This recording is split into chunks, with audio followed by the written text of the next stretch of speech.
Updates at pinakahuling mga usapin sa mundo ng palakasan. Atin ang pakinggan dito sa Ang Pilipinas Ngayon. Magandang araw. Narito na po ang Sports Balita. Inanunsyo ng National University Bulldogs na nakuha nila ang serbisyo ng mga dating Adamson High School players na sina Tebol Garcia at Vince Reyes para maglaro sa UAAP Season 87 Men's Basketball Tournament.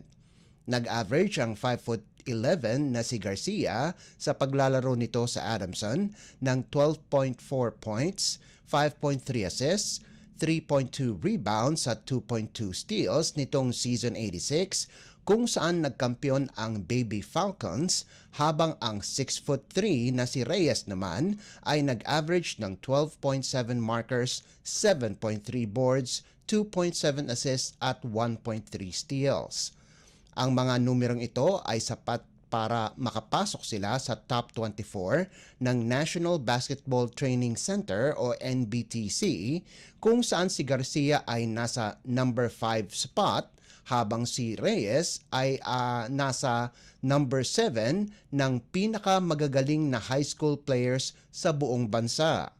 Ayon naman kay NU head coach Jeff Napa, malaking tulong ang pagpasok ni Garcia at Reyes sa koponan dahil sa hangarin nilang makapasok ng finals. Sinabi din ni Napa na mapapakinabangan talaga ng NU squad sina Garcia at Reyes dahil makakasama nila ito ng buong 5 taon sa UAAP.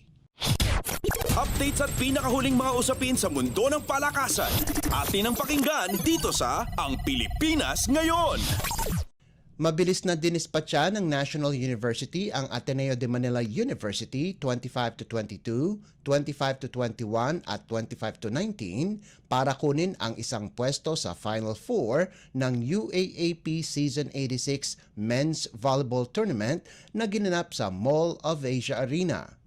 Ang rookie middle blocker na si Ruenzmel Tagibolos ang nanguna sa scoring sa nagawa nitong 12 puntos mula sa 9 na attacks at 3 blocks.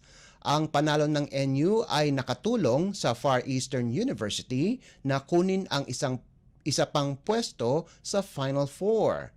Kasalukuyang may 9-1 record ang FEU habang napaganda ang kartada ng Bulldogs sa 9-2. Binuhat naman ni Gian Salarson at Ken Batas ang Blue Eagles sa nagawa nitong 15 at 14 na puntos ayon sa pagkakasunod. Bumagsak sa 5-6 ang barahan ng Ateneo sa likuran ng number 4 seed na University of Santo Tomas na dinomina ang kanilang laban kontra University of the Philippines 25-13, 25-22 at 25-21. Maganda pa rin ang ipinakitang laro ni Josh Ibanez para sa UST kung saan tumipa ito ng 23 puntos bukod pa sa 10 excellent receptions at 5 excellent digs. Habang nagtapos si G-Boy De Vega ng may 13 puntos at 11 excellent receptions para sa Golden Spikers na pinaganda ang kanilang record sa 7-4. Wala pa ring panalo ang UP sa loob ng 11 laro.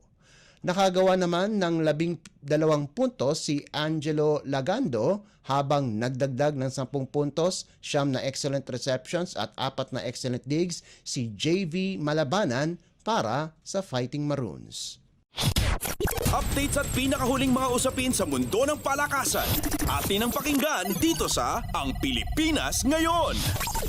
Pinakita ni Carila Hazareno ang kanyang kakayahan para sa Jose Rizal University kung saan nakuha nila ang una nilang panalo laban sa Emilio Aguinaldo College 25-20, 25-20 at 25-23 sa NCAA Season 99 Women's Volleyball Tournament na ginanap sa San Andres Sports Complex sa Maynila.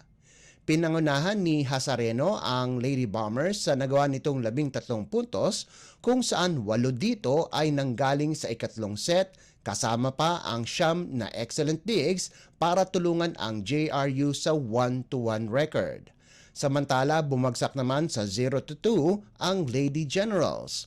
Sa unang laro, kabaliktaran naman ang nangyari sa men's volleyball kung saan mabilis na dinispatcha ng EYAC ang JRU 25-16, 25-17 at 25-16 para manatiling malinis ang kanilang record sa 2-0 habang wala pa ring panalo ang JRU men's volleyball team sa loob ng dalawang laro.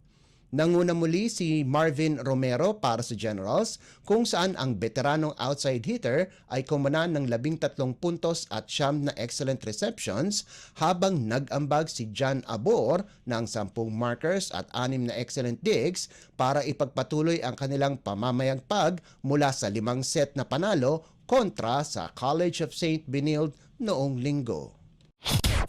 Updates at pinakahuling mga usapin sa mundo ng palakasan.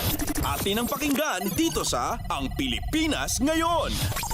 At yan ang pinakahuling balita sa larangan ng palakasan. Para sa Radyo Pilipinas World Service, ito po si Leo Magpayo. Magandang araw. Updates at pinakahuling mga usapin sa mundo ng palakasan. Atin ang pakinggan dito sa Ang Pilipinas Ngayon.